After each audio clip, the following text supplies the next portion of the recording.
So many stories are told about us with very little Romani input, and it feels so powerful to be able to just start talking into a microphone and tell your own story. You really don't need a lot of fancy equipment to put a podcast out there. If we're not going to talk, then who is going to talk for us?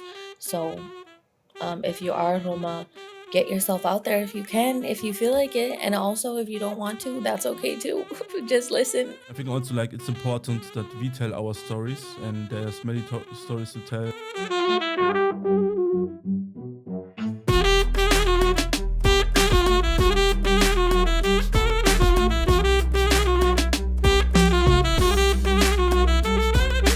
Welcome to the podcast Amaro Voice. Amaro is from the Romani language and means our. Our Romani, Sinti and traveler voices among Europe, among the world. My name is Mishi. I'm a journalist and Roma activist from Germany. Today we start the first ever crossover Romani podcast episode. I'm talking today with the Romanistan Podcast, and Jezmina from Thiele and Paulina Stevens are the moderators of the Romanistan Podcast. Hello Jezmina, hello Paulina, thank you for being our guest on Amaro Voice. Can you introduce yourself? Yeah, thank you so much for having us here. I'm Jezmina van Thiele, and I am a writer, performer, and fortune teller. I read tarot palms and tea leaves. I'm based out of Portsmouth, New Hampshire, and I'm co-author of Secrets of Romani Fortune Telling with Paulina. Yes, thank you for having us. I'm Paulina. I am also the co-host of Those Things with Jez, and I own a small holistic healing store called Romani Holistic, and I'm based in San Diego area, California. My first question is, how and when did you came up with the idea for the Romanistan podcast, and how was your process?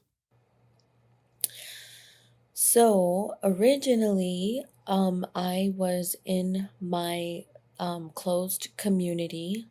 It was a very conservative community where I was engaged at 14, married at 17.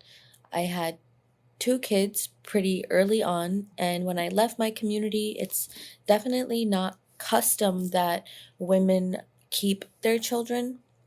So I ended up going to court as well as just, leaving the community in general. I kind of wanted to get another job and just, date who I wanted to date, do things I wanted to do. And once leaving the community, I realized that there were other people that also wanted to do these things.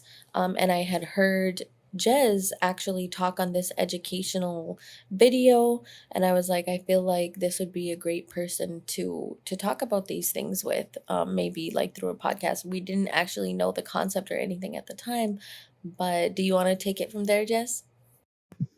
Yeah, when Paulina reached out to me, it was in 2020. I had just become very sick with long COVID, and my mother had just passed away. And so I immediately said no because it would just seemed like too much. And I'm mixed. I'm assimilated. I felt uncomfortable about maybe taking up space as a co-host with Paulina.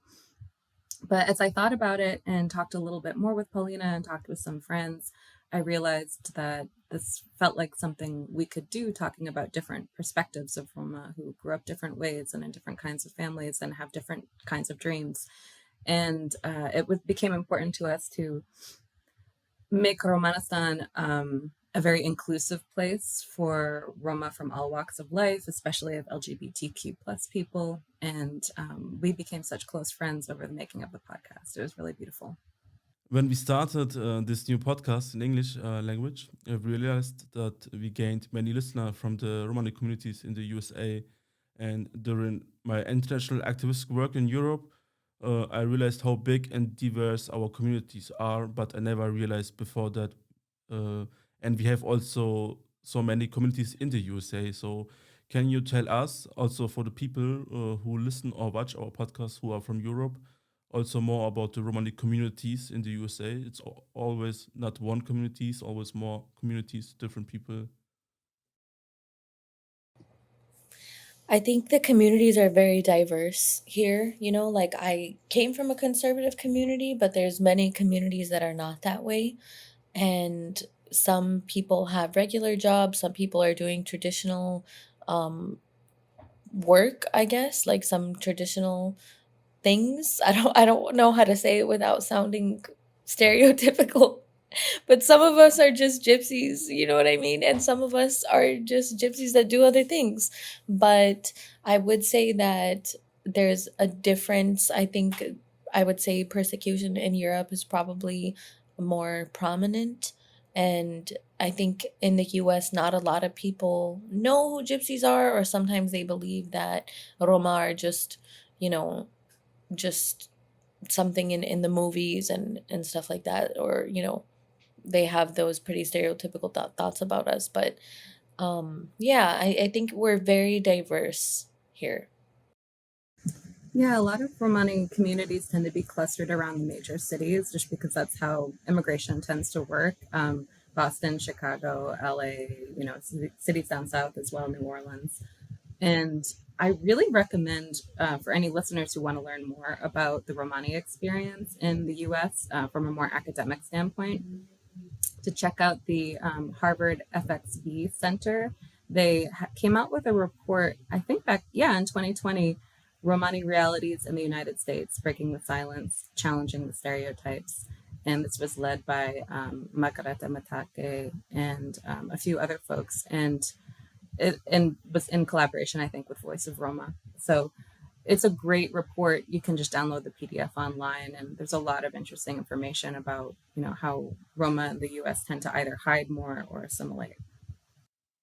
Thank you. I think also, like you said, Paulina, in the beginning, that some of them are gypsies, but it's also part of the anti-gypsism because of the stereotypes. When you grew up always because of anti-gypsism, when you grew up with this, then one generation will start believe that they should be behave like this. If your ancestors for many centuries, when they got behaved like this, I think this is also kind of historically why maybe some people behave like this or some people not. It depends how you grew up with anti-gypsism, I think. So, Oh yeah, 100%.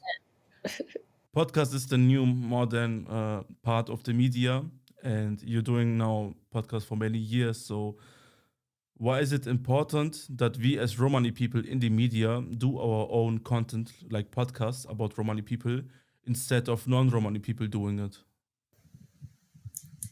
So many stories are told about us with very little Romani input, and it feels so powerful to be able to just start talking into a microphone and tell your own story. You really don't need a lot of fancy equipment to put a podcast out there. You can make them better and fancier if you want to, but I think this is such a wonderful thing, and I really hope that anyone who's listening who wants to let people know about their stories and maybe highlight other Roma and use their platform or create a platform, do it.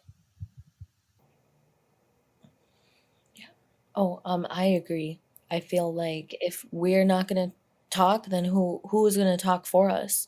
So, if you are Roma, get yourself out there if you can, if you feel like it, and also if you don't want to, that's okay too. Just listen. I think also like it's important that we tell our stories, and there's many stories to tell. And like you said also, Jezmina, you cannot always have the best equipment. You need to start by zero and just see if you can do it. And if you like find out that you have talent for this, then you can get more forward and have more equipment. On this podcast, we have a category. It's called Learning Romani Language. Learning Romani language. So first I would like to ask you, do you speak the Romani language? And if yes, do you have different dialects what you speak? I didn't grow up speaking the language. My grandmother grew up in Germany, and her family is Sinti, but she was born in 1935, and so her family was not speaking it, and just the way that her family was surviving. And so but I did start learning as an adult. I've been taking classes here and there, and it's been really beautiful to try to reclaim it. I do speak the language. I understand it mostly, but I really haven't spoken it, for 5 or 6 years because I'm not really in communication with anyone that speaks it anymore, but we speak like Machwaya dialect. So it's a little bit different. Some of my family members are um, Galdarash, so I obviously can understand Galdarash, but yeah. Yeah, so I speak it's called the Ali dialect. It's a dialect from the Balkans. So people from Serbia, North Macedonia, Kosovo, but also people who lived in Germany, Italy, or France who got emigrated because of the Balkan Wars speak also. So I have the same kind of problem. So I was born and grew up until I was 7 in the Romani neighborhood in Pristina in Kosovo. So I learned from the start Romani language, but where I live now, I don't have other Romani people next to me, so I don't have the possibility to speak the language. But sometimes I speak with my parents, so but I still can kind of speak it. But I realize sometimes when I speak it, then I forgot two words, and then I use German words, and also in my dialect we use a lot of Serbian and Turkish words, so it's not 100% Romani language clear. So we mix with the dialect. So yeah. Do you have some words in USA Roma people use? So just to like compare how to say when you say the word how are you or what are you doing? So do you know something? We say like Sochardan is like Mm-hmm. what are you doing? That's kind of like our how are Mm-hmm. you, or like, you know, like Mm-hmm. sastipe, or like we say like where are you staying? Like you know, kai beshestu, stuff like Mm-hmm. that. Yeah, Kai Beshe, we say also like Kai Beshe, it would means like where do you live? Yes, like Yeah, yeah, mean it like yeah, where are you staying, where you yeah. live. Yeah. And like for what are you doing, we would say Sokere. So just It's pretty close. Yes. it's Six close but Sochardan. different pronunciation. Yeah, Yeah. yeah. So that was learning Romani language.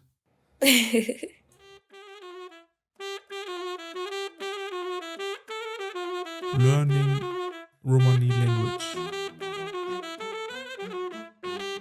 The next question. So in Europe, we have many different events and workshops. Some are financed from different projects. Example, like the Dikina Bista from Tenerife or the EU Roma Week in Brussels at the European Parliament. I would like to know also maybe interesting for the European audience. Do you have similar events or workshops from NGO in the USA where many different Romani communities get together and connect each other and yeah. There are quite a few organizations in the US. I live in New Hampshire and I'm kind of remote now. It's more rural. There's not a lot of Roma community around here. And so I'm not as up on things as I used to be when I was in New York, when I would notice that there were gatherings or festivals happening. But yeah, there are a few really great US organizations, but I always feel like more is happening in Europe. And I don't know if that's just the circles I run in, but it makes me feel aspirational to see what Europe is doing. Yeah, I kind of also feel like that in the last 10 years or maybe 5 to 7 years that in Europe started a lot. But it's also because of the influence of Tenerife. Tenerife is like a European NGO who organized Dikina Bista, but also with other many NGOs from Europe. So they started to connect together. So I feel like because of this situation, but also others, we have a lot of events we had a lot of events in the last few years. That makes sense. Yeah, it seems like there's maybe better support and funding. I saw on your website that you were also publishing a book called Romani Fortune Telling. So, can you tell us more about it and any other future plans and projects?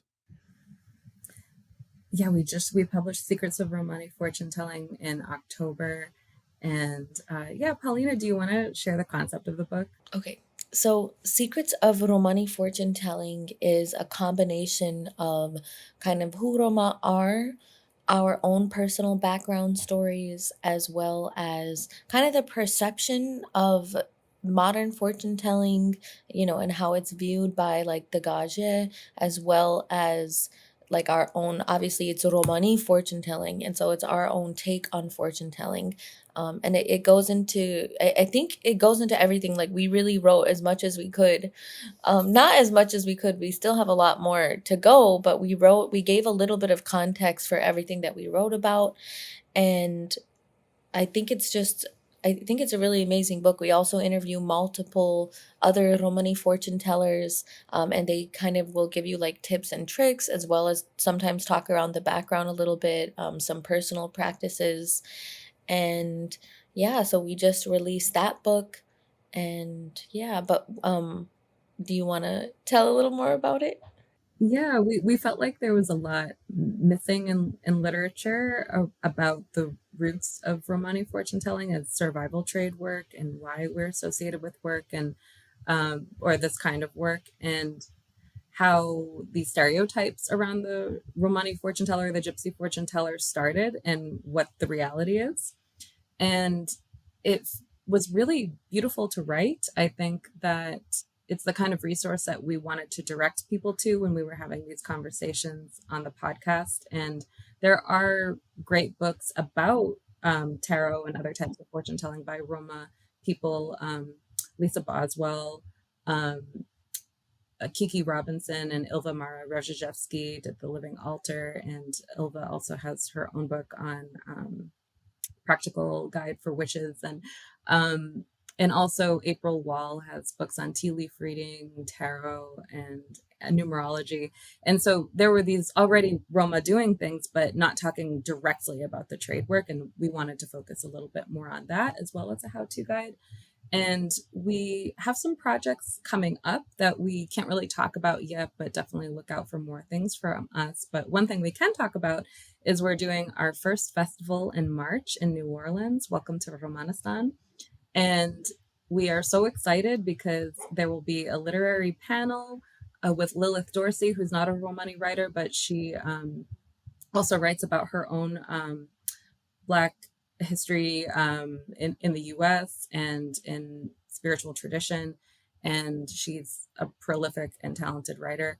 And we're going to talk to her about ancestral stewardship of spiritual practices. We are also teaching a workshop on tarot and ancestor communication. We are doing a live recording of the podcast with performers and variety acts. And most of it will be hosted at Cottage Magic. Paulina and I will also be doing book signings and readings. And it's hosted by Cottage Magic and sponsored by our publisher Wiser. And that will be March 28th to March 30th in New Orleans. We're really excited.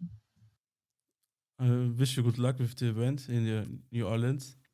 So you both have published podcast episodes since June 2021. So what is your most impactful podcast episode that you recorded that you are proud of? Oh, the For most me, listened. Oh, yeah, like the most numbers, listened to.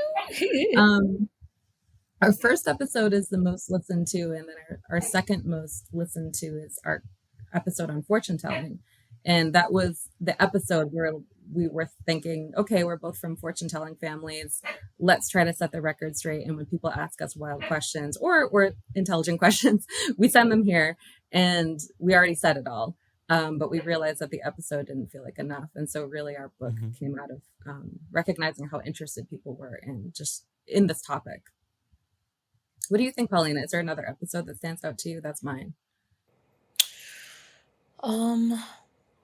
Gosh, I kind of think back of like so many episodes. I feel like we were interviewing, I think it was Mihaila. We were interviewing Mihaila.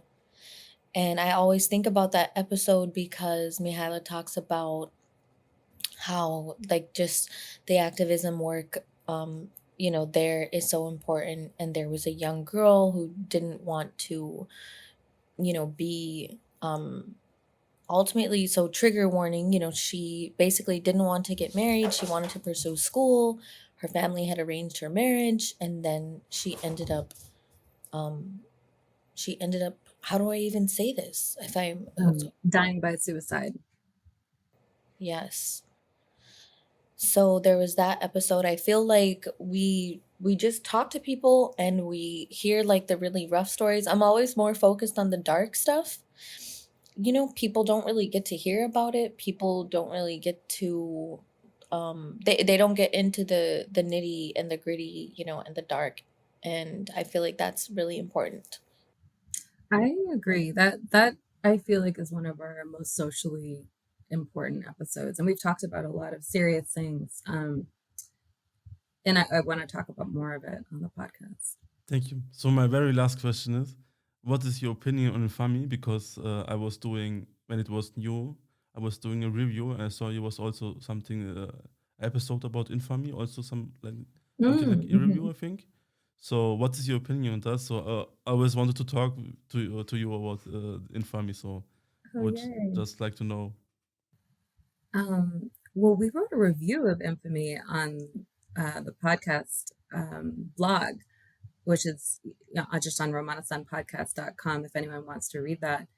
Paulina, do you want to start off with your thoughts on Infamy? So I have many thoughts.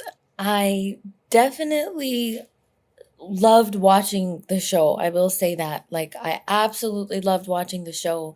I feel like, in my opinion, I think they did a great job of the depiction.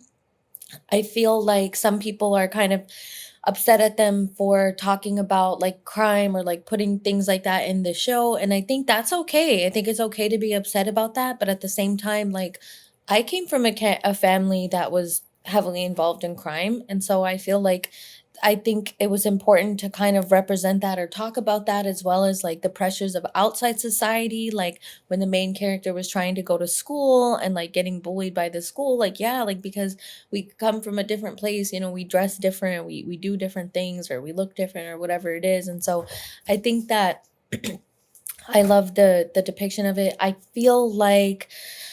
think when I think about the making of it, maybe the actors could have been a little bit more involved. Like, obviously the main characters could have been Roma. I think having the side characters Roma, like, okay, that was great, but obviously we need the main characters to be Roma too, moving forward.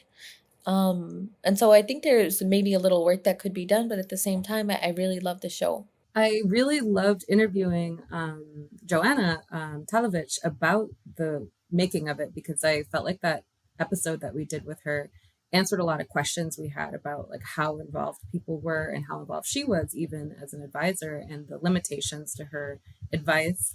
And so if anyone wanted to know more about that, I recommend listening to that interview. And I'm sure she's done loads of other interviews with other people too. But similarly, I really enjoyed it. And I understood that a lot of the elements of the show are a reality for a lot of Romani women. And it's important to talk about it.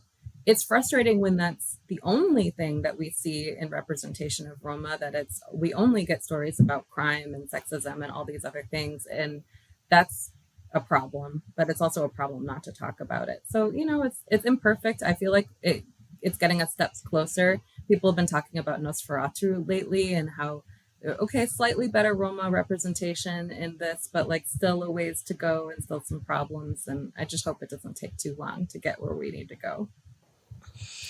Yeah.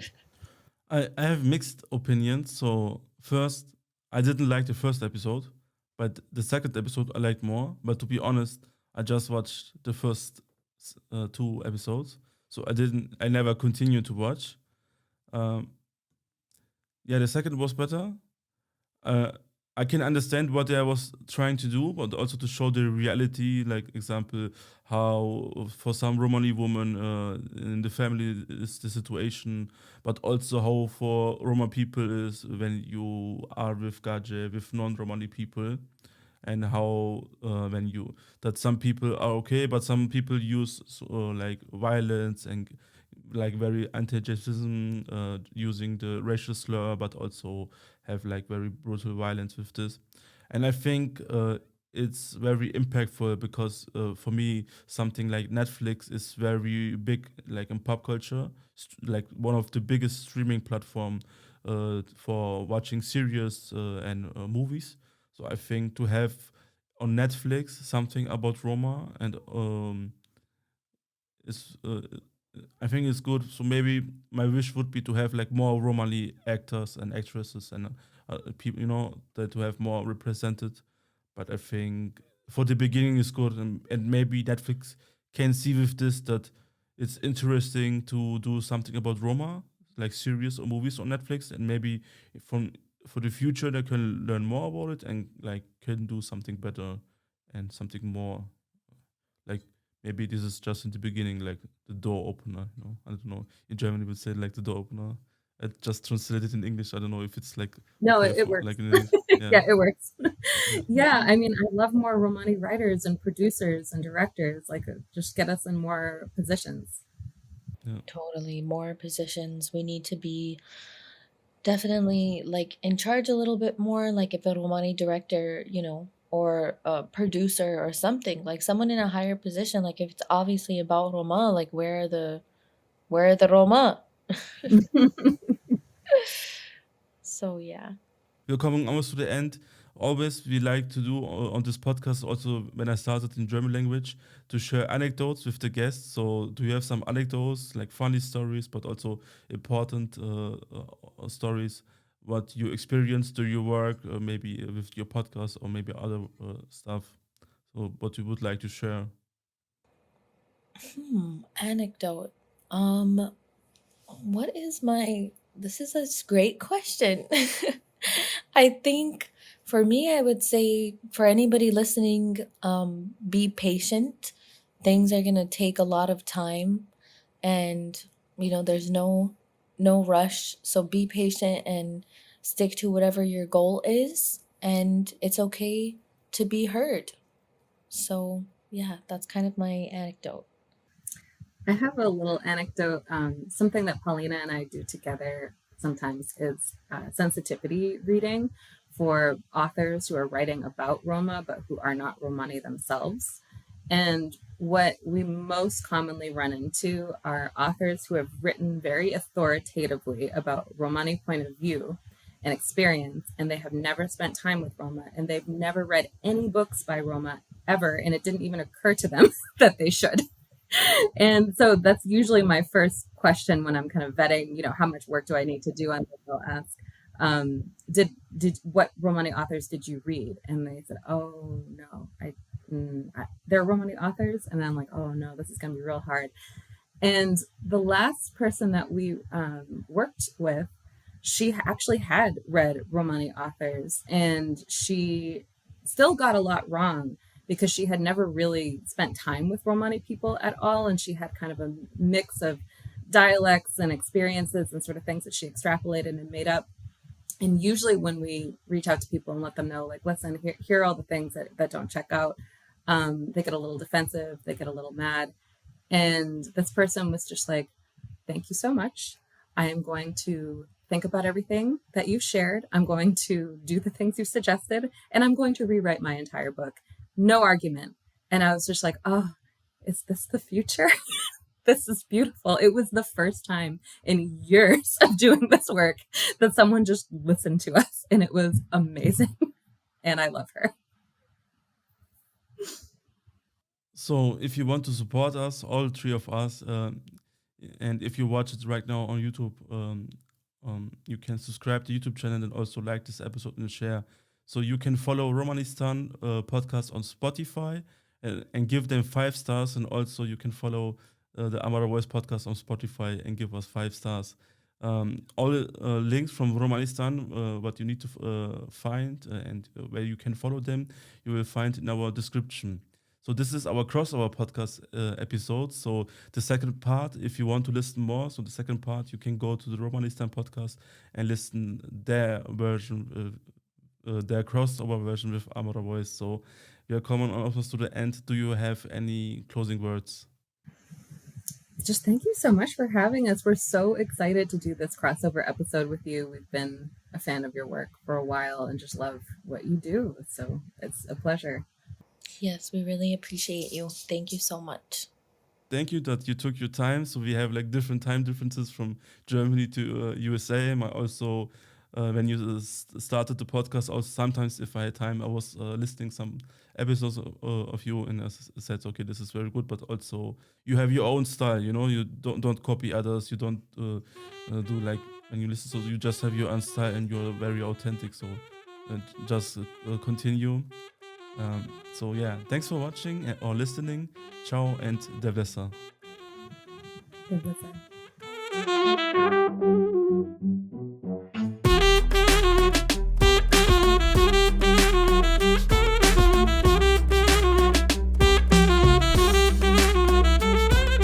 This podcast is funded by der Stiftung Erinnerung, Verantwortung und Zukunft EVZ as part of the project Amaro Voice, digitale Bildungsarbeit über die Communities der europäischen Sinti und Roma bei der NGO Medien- und Kulturzentrum Deutscher Roma e.V.